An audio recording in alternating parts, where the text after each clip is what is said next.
Okay, 14 January. Welcome to This and That Information um, on the autonomous collective.net. We did sort of the front end of Moseley v. Henrich, um, Heinrich, and the texts we've been looking at are How to Read Marx's Capital, which is a commentary done in 2021. And I would assert in anticipation of the Princeton new translation of Karl Marx's Capital, Volume 1, hitherto referred to as the Princeton version. We looked at Appendix 4 from that text, which is useful because it picks a moderately obscure manuscript thing that wasn't included in the second edition of Marx's Capital, Volume 1. And the fragment was integrated, we would say, into the second edition, or the second German edition. So all of those things obtain. Maybe people haven't remembered what the kind of point is of worrying about these things, but it is a thing that Marx was trying to work through. That is the relationship between price value and ultimately a consumer demand, which is where this winds up. The whole issue about that prices are not values and vice versa, there's a relationship, obviously, but they're not identical. That's the kind of point that we're making here, and that there are two kinds of value: a kind of use value. Everyone shares that kind of use value. Exchange value, however, is more problematic because it is about exchange. It's socially related. Because we share stuff, we give stuff, we take stuff. That's different than the use value. Although, as we know from today's discussion, not fully explicated with Pete Hedgeseth, and that is how he uses women. That's a whole nother thing. But in fact, that is kind of what Marx is talking about. Not so much about exploiting relationships, but it does seem to me that there's something to it. And in fact, if you talked about exchange and sexual politics, etc., there is actually you could actually apply this to that, as they say. Anyway,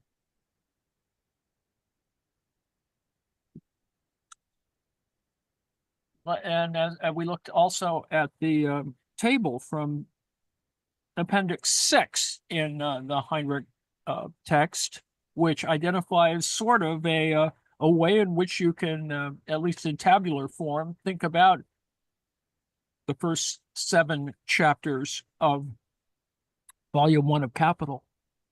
And, as I said, this is still a way in which you can talk about the new translation. And in fact, making these kinds of comparisons, the Heinrich kind of analysis of his particular point of view, his argument with Moseley, and then, of course, the Princeton edition itself. And all of these issues still obtain. It's not that you can, there's only one interpretation. I think one has to sort of say there are a multiplicity of interpretations because, in fact, that's kind of what Marx is working through. And in fact, Capital is not a singular work of art in that sense, authorial art. Engels is really involved, engaged with that thing, and moves it into different directions, some of which may or may not be a good place to move. That is, dialectical materialism. There's just some ideas that don't fully get explicated within the context of Marx's Capital that kind of are necessary to think about the bigger project. That is, the problems of capital accumulation, the problems of catastrophe and crises in capitalism, whether capitalism will wither away or whether it will blow up or whatever it does. It seems like it's going to do something, but it gets pulled back from the brink at in multiple ways. And if you're an accelerationist, you could see that after Monday or Tuesday or whatever, bets are off. Stuff's going to happen. Um, you know, just acting like capitalists may bring it down, which is what Marx was kind of saying, but they may not quite get there. Anyway, now I have put in a couple of things. This is from the Heinrich, where he makes some suggestions about how to use the how to read Marx commentary, and I hope that people are reading it, because under no circumstances should the commentary be read before Marx's text. Much of it would be incomprehensible since it presupposes reading the text.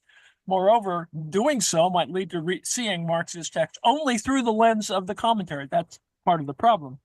The aim of the commentary is not to provide a quick overview of the beginning of Capital like Cliff's Notes. Rather, it is a workbook, meaning that one should work with it and with Capital. And so there's sort of 3 steps that Heinrich advises. Focus on a small section of Capital, read it thoroughly, and take notes on all questions and uncertainties that arise. Such notes are not just an aid to memory, they force one to formulate problems clearly. Moreover, attempting to articulate a problem in a way that others can understand also clarifies it, which is kind of what I'm doing with this, fiddling around with this. Next, and only after an independent effort to understand a given passage, read the commentary on it.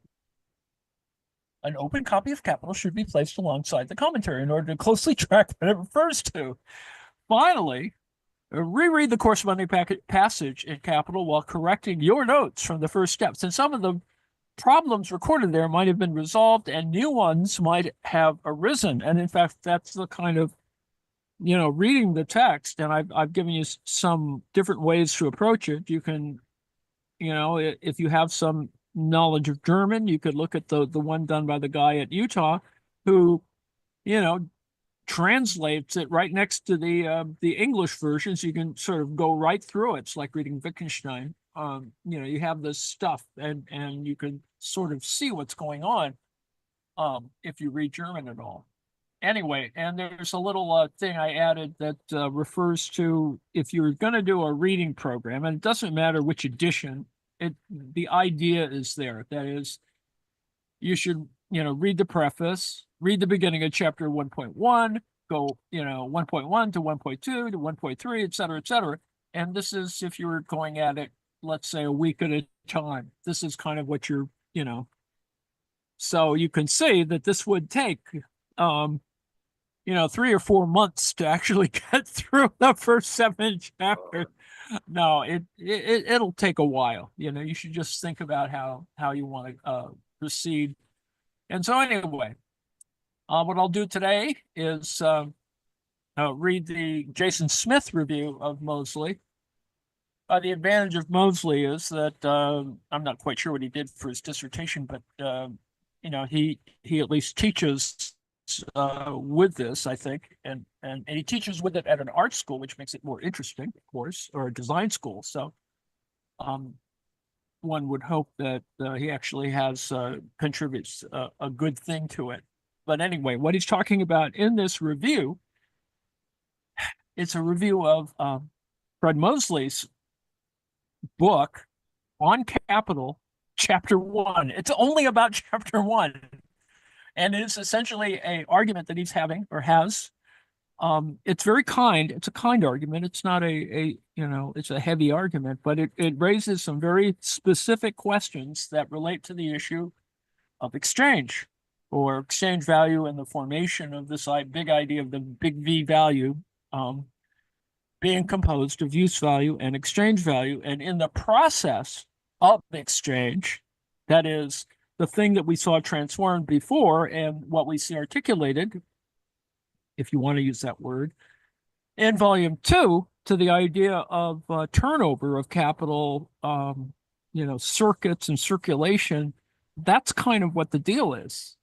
but it does require thinking about volume 2 and volume 1 at the same sort of time. And I think that's a good thing, because I think that's what Marx wanted ultimately, is that you sort of, get all these things together, sort of mix them around and see whether it's going to, it's going to work together. So Moseley argues that Heinrich, however, understands the subject of the chapter to be an exchange relation between two commodities that have actually been exchanged on the market against money.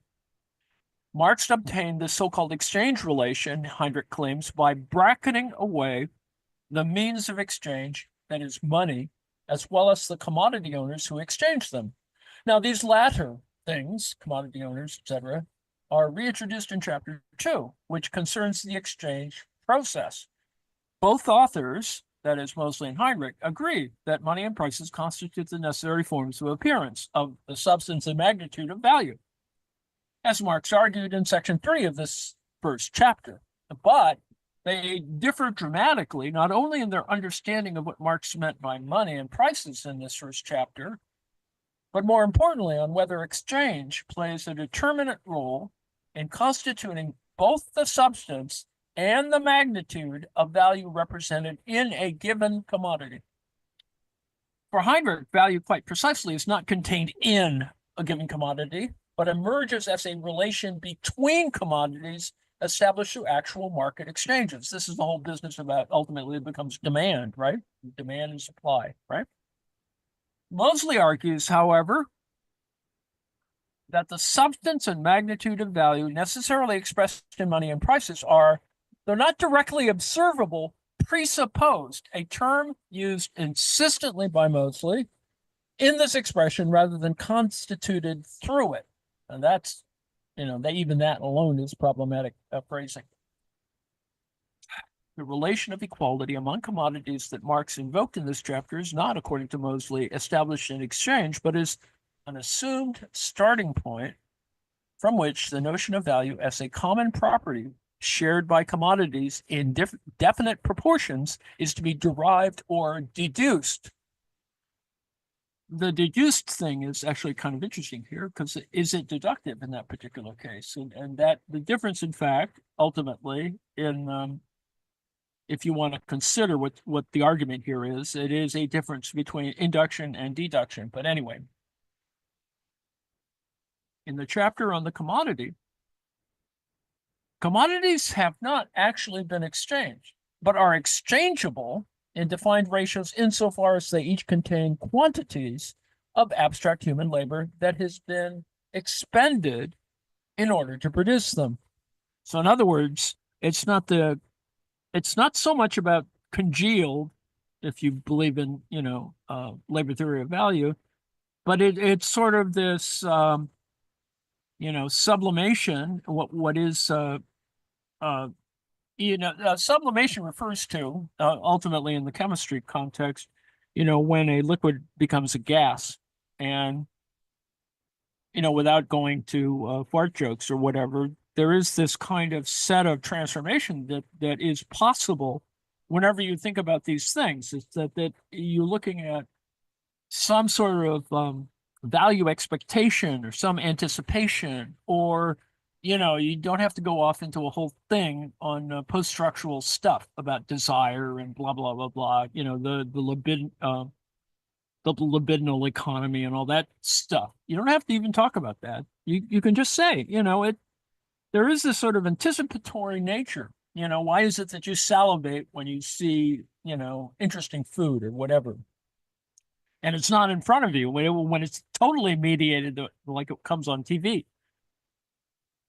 Okay, back to the text. Moseley underlines how Heinrich wrongly construes what Marx called the relation of equality that prevails among all commodities, and which served as Marx's point of departure for his deduction of the substance of value as a relation of exchange or as the result of actual market exchanges. The point of contention for Moseley is not that Heinrich construes Marx's concept of value as relational rather than substantial in a narrow sense, that is, as the property of individual commodities. Moseley equally insists on the social or communal character of value, which he understands to mean a common property that all the commodities possess as a result of their production by the same kind of labor. And that is to be described as abstract human labor. You know, that the problem always comes when you sort of have to, you have to sort of conceptualize it. And I think it is that process that is difficult for some people to grasp. The flaw in Heinrich's interpretation of Marx is to consistently read the notion of exchange back into this notion of a common property and to identify the relation of equality among all commodities examined in Chapter 1 as an exchange relation in the peculiar sense Heinrich and Heinrich alone imposes on this expression. So that's the kind of issue. Some of this is just, too opaque to some other folks, simply because that's the thing about Chapter 1 of Volume 1 is that it's front loaded. It kind of, presents the idea, but it's difficult for some people to sort of get a handle on it. Heinrich's How to Read Marx's Capital is an unorthodox and often tendentious interpretation or reconstruction of Marx's value theory that presents itself unassumingly as a reader's guide to the beginning chapters of Capital. One peculiarity of this reading, Moseley notes, is that exactly what Heinrich means by exchange relation, which he makes the subject of Chapter 1, is not made clear until the book's sixth appendix. So that's why I put in the sixth appendix. Because in some ways, this is where, when the rubber meets the road or whatever, this is actually what really is going on. Now, in that same appendix, that is Appendix 6, Heinrich offers what is arguably the most succinct formulation of his exchange-centric interpretation of Marx, which holds that the substance of value, that is abstract human labor, is not simply present and does not come to exist in the capitalist production process, but rather only in exchange, where the reduction of different concrete labors to a single, homogeneous, abstract labor takes place. So, to quote, based on the analysis of commodities exchange relations, Marx characterizes the substance of value, magnitude of value, and value form. The substance of value, abstract human labor, is not simply present in the labor process, nor does Marx develop the category by analyzing the labor process itself. Rather, abstract labor results from the reduction of the different types of concrete labor. Just like the value it creates, abstract labor does not come to exist in the labor process. Instead, it exists only in the social relationship where this reduction actually takes place. That is, in exchange, which is what Marx stresses in the manuscript Erganzugen und Veranderungen of 1871 to 72, and later in the French edition of Capital. The point being, of course, is that he's still working this through, and that little fragment that is Appendix 4 is, is sort of what he's trying to work through this. How is it that this works? And then we see when the French edition comes out that it's a little bit more integrated, and ultimately when we get to the second German edition, this gets fixed or is more integrated into the process. But meanwhile, people got lost or can get lost if they're only reading, first edition Marx's Capital as opposed to second edition Marx's Capital, which is, that's kind of what happens. You're working through the thing and you get it out there and people start reading it. And then there are people who think, well, maybe it's more accurate because it's the first edition rather than the second edition. Well, adaptation is occurring, editing is occurring. Weird retconning is occurring. Anyway, this passage is notable not only for its clarity, but also for the fact that nowhere in the production process, which Marx characterized as the unity of labor process and value forming process mentioned, to suggest that abstract human labor is absent from the labor process is little more than a tautology, since the labor process is defined as the expenditure of concrete labor to produce use values. The valorization process, for its part, is the same labor insofar as these use values are produced in order to be exchanged on the market. The monetary theory of value proposed by Heinrich compels us to assume that both abstract labor and value do not exist in the production process, but only in exchange. It requires, in turn, that the quantity of socially necessary labor expended in the labor process be determined only in the reduction carried out at the moment of and by market exchanges.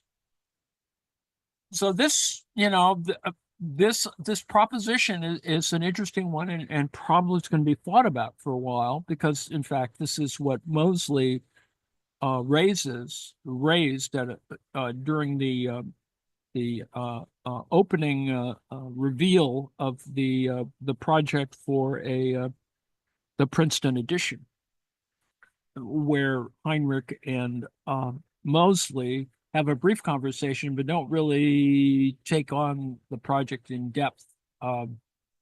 Moseley says, well, I think there's some questions about this exchange issue. And Heinrich says, yeah, well, we should talk about it. And so it never goes quite anywhere. I assume there's some other correspondence that makes this clear. We might conclude then that before these acts of sale and purchase, the goods brought to market are mere use values worked up by concrete labor in the labor process. You go to the craft fair and you see stuff, widgets. But the logic of the market reduction, as Heinrich depicts, is more radical, since the existence of use values themselves depend on the existence of a social demand for these goods. Since Marx defined use values as use values for others, that is social use value, this can only mean that unsold goods would not even be use values, since they do not represent social use values. That phrasing is alone problematic. On the basis of insufficient paying demand for these goods at a particular moment, the goods produced for exchange by a private employer consuming labor power in production would be neither use values nor commodities, just as the labor power consumed would be wasted, useless without use value in its turn. The whole point here is that using it loses it. The idea of the exchange implies that that things, that uses are going to occur, but yet it is the exchange that sort of motivates the kind of energy, the kind of guarantee for the explication of what is labor power in the original process.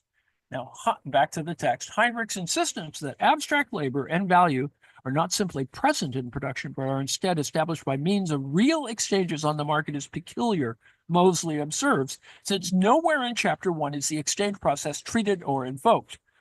Marx's method pointedly brackets actual market exchanges in this crucial chapter, saving consideration of them for Chapter 2 on the exchange process and Chapter 3, which deals with the circulation of commodities. Now, Heinrich is fully aware of this, of course, which means that he is forced to smuggle, as it were, the exchange process into this chapter by means of what he claims is Marx's own abstraction. This is the problem of sort of front-loading the concept. The exchange relation that he promotes to the position of the subject of the first chapter is glossed as a part of the exchange process obtained by abstracting from the commodity owners. In other words, from those who carry out the real transformation of commodities into money and vice versa through acts of sales and purchase. Since Marx himself did not define the so-called exchange relation in these terms, Heinrich must perform this reduction himself, introducing the exchange process into the first chapter in a form that abstracts away its defining features, the actual circulation of commodities on the market. So let me break here and suggest, well, this does raise some, post-structural questions about, is it about projection? Is it about, is it anticipation? Is it about some set of expectations, rational or otherwise? Okay, back to the text. The strangeness of this operation becomes clear when we consider Marx's treatment of money and prices, or better, the quote-unquote money form and the quote-unquote price form, which he used interchangeably in the first chapter.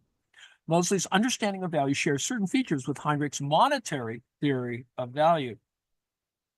In contrast with the so-called pre-monetary or substantialist interpretation of the theory of value, which treats value as the property of individual commodities, Moseley insists that quantities of value contained in individual commodities are invisible and can only be observed indirectly by means of their expression in quantities of another commodity and ultimately in sums of money or prices. The long third section of the first chapter traces the evolution of the form of value from the simple to its fully ripened monetary forms. Marx cited Aristotle's treatment of these forms as an important touchstone in his consideration, noting that he understood the interconnection between the inadequacy of the simple form of value, that is, the expression of the value of a commodity in some other commodity chosen at random, and the necessity of the money form of value, in which the value of a given commodity is expressed in units of money, be it 2 ounces of gold or $50. The point of the analysis of the value form in section 3 is therefore to establish, quote unquote, the insufficiency of the simple form of value. While understanding that imperfect shape as an embryonic form which must undergo a series of metamorphoses before it can ripen into the price form. But the prices treated in chapter 1 remain what Marx would later in chapter 3 come to define as ideal prices, just as money would remain merely the measure of value rather than a means of circulation, because we're in volume 1 rather than volume 2. The sums of money expressed in the prices of commodities do not represent actual sums of money exchanged for commodities, and the transformation of the magnitude of value into prices remains an ideal act, a mere expression of one quantity in terms of another, as when a business owner decides to assign a monetary value to a particular asset for tax purposes. These ideal prices, Marx sometimes called them imaginary, that's important, are in the third chapter explicitly contrasted with real or better realized prices, the actual sums of money paid for commodities and market exchanges. Ideal prices are, moreover, assumed to coincide with the magnitudes of value they express, since the first 2 volumes of Capital assume, for methodological purposes, that commodities exchange at their values, and therefore that price equals values. In chapter 1, then, what Marx called the money form, or the price form, refers to a purely ideal act of transformation of value into prices and commodities into money. Money, at this point in the analysis, merely measures value by expressing it as a price. The prices or quantities of gold into which the values of commodities are ideally changed are therefore now expressed in the money names. These purely ideal or nominal changes are contrasted with actual exchanges on the market or in the market, which Marx identified with the process of realizing these otherwise notional prices. The German term Realisieren was chosen by Marx not only for its contrast with the ideality of money prices expressed before any exchange, but also it can also mean to liquidate an asset, to convert a commodity into cash. The realization of a commodity's price or of its merely ideal value form, Marx wrote, is the metamorphosis of a commodity into money. This process of realizing or liquidating the commodity by means of exchange requires that commodity owners be present to take them to market. But before they take their wares to market, these same owners must assign them a price which they display by means of a sticker or tag. In a metaphor of the sort Marx often employed, he stated at the level of analysis carried out in the first chapter of Capital, prices are only ideal prices because the equation of one quantity of goods with sums of money exists only in their, that is, the commodity's heads, so to speak. These prices, although they express other, this is the problem of the MSRP, I guess, in the modern context, that there is some projected price that's sort of there, but it's not really there. These prices, although They express otherwise invisible amounts of value contained in particular commodities must be assigned by their guardians before they are taken to market. Although invisible, the value of iron, linen, and corn exists in these very articles. It's represented through their equality with gold. Even though this relation with gold exists only in their heads, so to speak. This is the futures market, for example, the commodities futures market. The guardian of the commodities must therefore lend them his tongue or hang a ticket on them in order to communicate their prices to the outside world. Every owner of commodities knows that he's nowhere near turning them into gold when he's given their value in the form of a price of imaginary gold. In this passage, we can distinguish the level of abstraction characteristic of the first chapter, in which ideal prices exist only in the heads of commodities, with that of the second and third, in which owners of commodities assign visible but still ideal prices representing the values of commodities in view of realizing those prices in market exchanges. This passage not only has the virtue of vividly clarifying the distinction between two levels of analysis, but also provokes a particularly telling interpolation from Heinrich. That is, one that illustrates the lengths to which he sometimes goes to make his case for the role of exchange in the creation of value. To Marx's contention that, quote unquote, invisible quantities of value exist in the commodities iron, linen, and corn, Heinrich adds the following revision. To the extent that they are exchanged as commodities, it should be added. But of course, this passage makes quite clear that the commodities in question have not yet been exchanged. Indeed, that they contain quantities of value that are expressed in prices even before their owner affixes a price tag to them, much less brings them to market, where they may or may not, realize the value contained in them by selling them. This, could be, in fact, Bayesian in that context. But anyway, that's another story.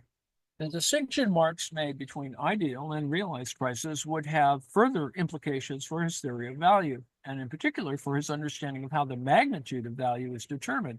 It's meant in part to demonstrate that value magnitudes are determined outside of and prior to market relations and production, prior to exchange. In situations where commodity owners cannot sell the products they bring to market or can only sell them at prices below the value quantities crystallized in them, we say that the prices obtained do not realize the value of the commodities. But Moseley convincingly demonstrates Heinrich's contention that social demand determines, at least in part, the actual magnitude of value of commodities rather than their market prices, has devastating consequences for Marx's theory of value and his conception of the so-called price form. First and foremost, such a claim obviates any rigorous distinction between value and price, which will ultimately, as we'll see, make any conceptual distinction between surplus value and profit impossible. Again, in Chapter 3, Marx insisted that the price form, price-form, is compatible with the possibility of a quantitative incongruity between magnitude of value and price, despite the fact that money is nothing but the value form of commodities. It is inherent in the very form of prices that they deviate from their underlying values, Marx insisted, even though these prices are nothing other than the expression of those values. So, to understand the price form, then, price-form, then we must distinguish two types of prices. So, Moseley's argument revolves around the distinction between what Marx called normal or average prices and actual market prices, which correspond to two levels of abstraction in Marx's analysis. In the first two volumes of Capital, Marx understood normal prices correspond to labor values, understood as centers of gravity around which realized market prices fluctuate. Now, these two prices never coincide or do so only by accident, yet market prices are said to be regulated by these underlying values. Moseley casts this distinction as one between long-term equilibrium, that is, this is Moseley's term. The reference here is to the whole theory of general equilibrium. So Moseley casts this distinction as one between long-term equilibrium, his term, not Marx's prices, equilibrium prices, which coincide with value quantities, and short-term disequilibrium prices, which are shaped by temporary imbalances between supply and demand. Changes in long-range equilibrium prices not only are possible, but are also a normal feature of capitalist economies. Yet these changes are brought about solely by changes in the conditions of production and the productivity of labor, not by the pressures of social demand, as Heinrich maintains, unless these pressures bring about indirectly these changes. That's a whole complicated construction there. Moseley's differentiation of these two price structures, which correspond to two levels of abstraction between normal prices and market prices, holds only for the first two volumes of Capital, where it's methodologically supposed that long-run equilibrium and normal prices are proportional to value quantities. In the first chapter of Volume 1, Marx's analysis is not yet concerned specifically with capitalist production relations, but merely with formally independent commodity producers. Marx's later fully developed account of capitalist production relations introduces still another price structure, one that accounts for the tendency of profit rates to equalize, regardless of the value capital composition of the particular businesses competing for shares of the total surplus value produced by society. In societies in which goods are not simply produced for market exchange, but in which private businesses employ wage laborers to carry out such production, normal prices do not correspond to value quantities at all, but instead to so-called prices of production, which represent the quote-unquote cost prices of the produced goods plus the average profit such businesses might expect relative to the total capital invested in production. And yes, that's a lot of rigmarole, but the algebra, this is the algebra that Marx indulges, what cost price is as opposed to market price. These prices of production represent still a third price structure, in addition to the two structures exhibited in the first two volumes, and therefore the first three volumes of Volume 1, because that's kind of how they got there, a structure more closely approximating the actual functioning of the price patterns typical of capitalist societies. The introduction of this third price structure, in contrast with the normal prices that Moseley identifies as long-run equilibrium prices, no longer corresponds to commodity values such that goods and services would exchange at their labor time quantities.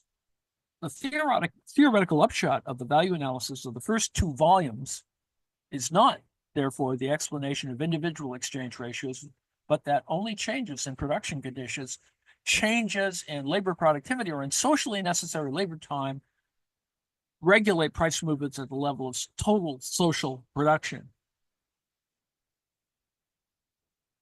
Moseley's retracing of Marx's argument and his criticism of Heinrich's competing interpretation remains focused on the conceptual developments presented in Chapter 1 of Volume 1. Although this focus requires that he refer, at crucial points, to passages in the third chapter and offer his own interpretation of the still untranslated manuscript, Heinrich claims proposes a revised version of Marx's value theory. Since Moseley's interpretive style is relentlessly centered on what he calls textual evidence and proceeds in a linear order that reproduces the sequence of Marx's own conceptual presentation, there are few opportunities in a book like this for Moseley to spell out the stakes of his reading of Heinrich and, more broadly, the so-called value form interpretation of Marx. The preoccupation with textual evidence can, at times, seem nearsighted, since it stresses the scrutiny of particular textual moments over more general conceptual and methodological reflections on why getting these readings right matters in the first damn place. Just what are the stakes of combating a reading of Marx which claims that neither abstract labor nor value are present in production, but only in discrete acts of exchange? Why is it necessary to insist that Marx bracketed any direct correlation between the market prices realized in exchange with the determination of the magnitude of value crystallized or congealed, yet not directly observable in particular commodities? And in the book's general conclusion, we're offered a rare glimpse of such a broad perspective. Quote, Volume 3 of Capital is still at a high level of abstraction and still generally assumes that prices of production are equilibrium prices with equal rates of profit across industries. Marx's theory of crises is based on the tendency of the rate of profit to fall, which is derived on the basis of the assumption that prices equal values. The rate of profit falls, according to Marxist theory, not because of insufficient demand and market prices less than equilibrium prices, but because technological change causes the composition of capital to increase faster than the rate of surplus value in the economy as a whole. Let me break there for a moment to remind you that this argument about technological change is a very modern idea and relates to the formation of the expression, the organic composition of capital. Anyway, as mentioned above, the distinction between value and price that Marx laid out in Capital's first chapter will have enormous implications for his theory as a whole. What is at stake in these distinctions, which are not distinctions in any normal sense, and prices are simply the necessary form of appearance of value and nothing else. It's not simply a conceptual matter, as the labyrinthine progression of the first chapter might suggest. What is in question here is the conceptual distinction between surplus value and profit, as well as the origin of surplus value itself in production. Equally at stake here is Marx's theory of prices itself, since it assumes that the level of the capitalist economy as a whole, prices equals values. In a similar way, some readers of this book will wonder whether the criticism of Heinrich's reading of the first chapter of Volume 1, such as it is presented in his introduction to the 3 volumes of Marx's Capital and the more recent How to Read Marx's Capital, from which we have these appendices, constitute as thoroughgoing a criticism of the value form interpretation as Moseley suggests. These claims warrant an entire introduction. Moseley's claim that the quantitative issue of whether the magnitude of value is determined in production alone or also depends on supply and demand in exchange has been the main issue in the controversy over the value form interpretation, seems to do a disservice to his own criticism since it defines that interpretive current in such narrow terms. Heinrich's particular interpretation might be better framed as a reconstruction, reconstruction of Marx's value theory as a monetary theory of value, opposed to a supposed substantialist account, rather than as the most important proponent of the value form interpretation today, both in Germany and the English-speaking world, though this statement is literally the case. One would need, in any case, to articulate the differences between the German-centered Neue Marx-Lektur and we've looked at that before, we've identified that before, it's the 1960s rediscovery of Marx's texts, particularly some of the early texts, which will create subsequently, a decade later, issues of a more structural nature. Anyway, and a broader value form interpretation for starters, while also acknowledging the sheer diversity of the latter, which is ample or poorly delineated enough to include interpreters like Moshe Postone, who, according to Heinrich, has a pre-monetary theory of value. Many commentators sympathetic to the value form approach have little interest in the quantitative issue Moseley identifies as the main issue of controversy associated with the tendency, concerned as they are not with Marx's theory of price structure and determination, but with the social production relations necessitating that products assume the form of commodities in the first place. By the same token, certain supposed adherents of this approach, like Postone, argue that a correct understanding of Marx's value theory compels us to understand his theory of social domination, not as the domination of one class by another, but as the domination of everyone, that is, capitalists and workers alike, by an impersonal and abstract system of social forms. Getting Marx's value theory right, as it is presented in the first chapter of Capital, is essential, since so much else depends on it, not least Marx's theory of exploitation, which posits that surplus value originates exclusively in production and not exchange, and his theory of capitalist prices, since the total value of the commodities governs the level of average profit and hence the general rate of profit.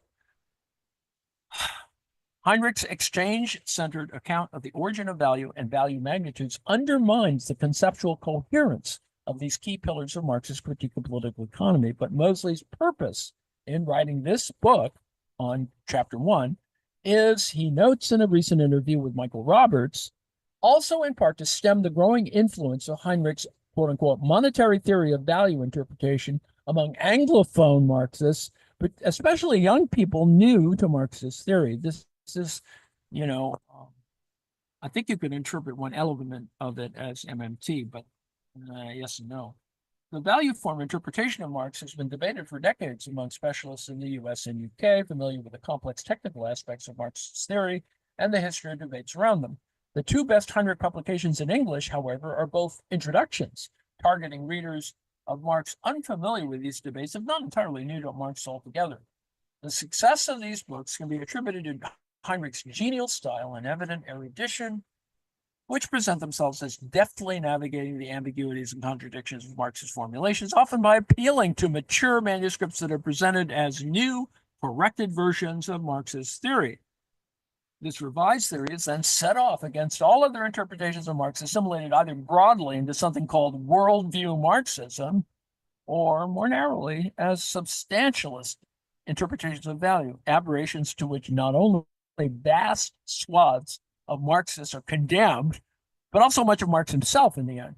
The marketing of these books has been especially successful, driven by online fan clubs that treat Heinrich less as an especially eloquent and informed German academic than as a theory star, quote unquote, in the American style, or even as an outright successor to Marx himself. His reconstruction of Marx's theory makes the confused jumble of the original increasingly superfluous. Moseley's patient exegesis of chapter 1 in this book is unlikely to supplant or replace Heinrich's interpretation among young readers. What it does do is provide a systematic rebuttal of that reading for those willing to confront the daunting difficulties of Marx's theory head on, rather than accept a revised and misleading version of it. And that's a lot of stuff, but I have gotten to the end point in terms of time allocation, and I would be loath to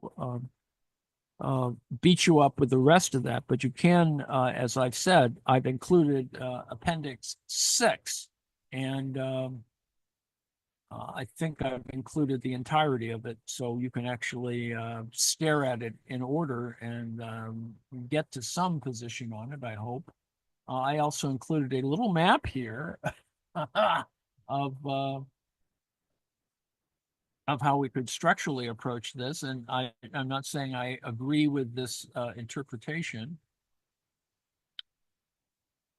but it now that I've lost it.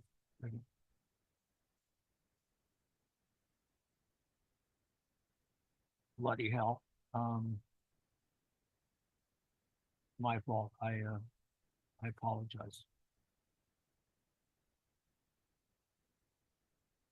I've also included the full text of Joan Robinson's explanation, interpretation, whatever, of Marxist economics, which has all of its own issues, but it does identify the key issues that will be trenchant issues for the next half century. That is, this is done in 1941. So that's also interesting, and I hope people will think about that. I also included a reference for those who really want to pursue this in an even more complicated way and to remark on the question of demand, because that's exactly what, prices, how prices and values, obtain in our little problem here. Demand. It's an article called "Demand, Values, and Prices" in Marx, and this particular article by David Christensen Gorel, or Goral, it's I think found on the Bucknell website. There's the idea that you could reconcile simultaneous and temporal approaches to the so-called single system analysis of these things. It's more complicated, but it's worth going through in the sense that you have entire bodies of thought against which, at least one or more decades have been, a lot of ink has been spilled over this kind of problem of so-called temporally, a single system stuff. So that's there as well, aside from the Joan Robinson essay on Marxian economics. So that's all I have to say on this particular posting of Medium, which on Medium, which covers 2 days. It, let me ask now if there are questions, comments, brickbats. Seem to be none. So seeing none. Oh, there's always one, Ann. All right. This is, Go for it. I guess it's not a brickbat. While you were talking, what brought to my mind is this incredible task ahead in Los Angeles about all the homeowners trying to justify the value of their property to insurance companies. Oh, yes. Because they have use value, but replacement value is something different. Yeah. And that's a whole relationship between what's now a pile of ashes and what its value was.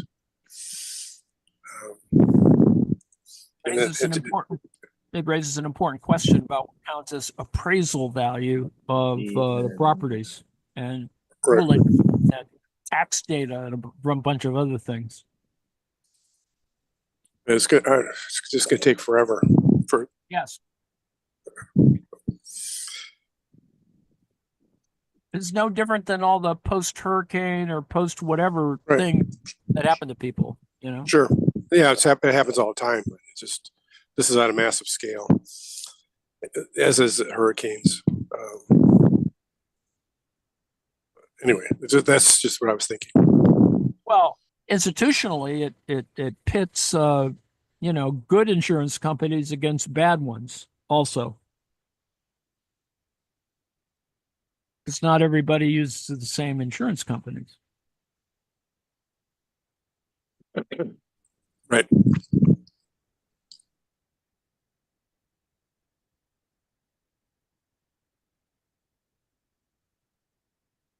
And of course, the class divisions among those different homeowners, I mean, there are homeowners who own not so interesting pieces of property, and then there are other people who put a lot of time, money, improvements into their places.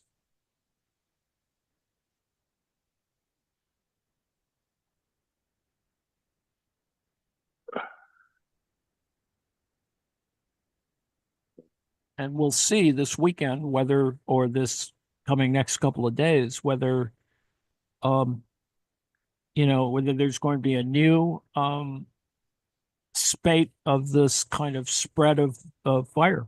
I guess, we feel somewhat, that it's kind of a helpless thing to not know kind of how it's going to work out. Although mapping it has been an interesting issue, and the New York Times published an article that indicated where the fire started, which is sort of an interesting question. It's an interesting article too, which doesn't identify any particular form of agency in the matter, but it's just interesting to know exactly where it started. At least in terms of the Pacific Palisades fire. Noting, of course, that there was an actual arsonist who trying to take advantage of this as not this thing, but the general pattern of fire starting.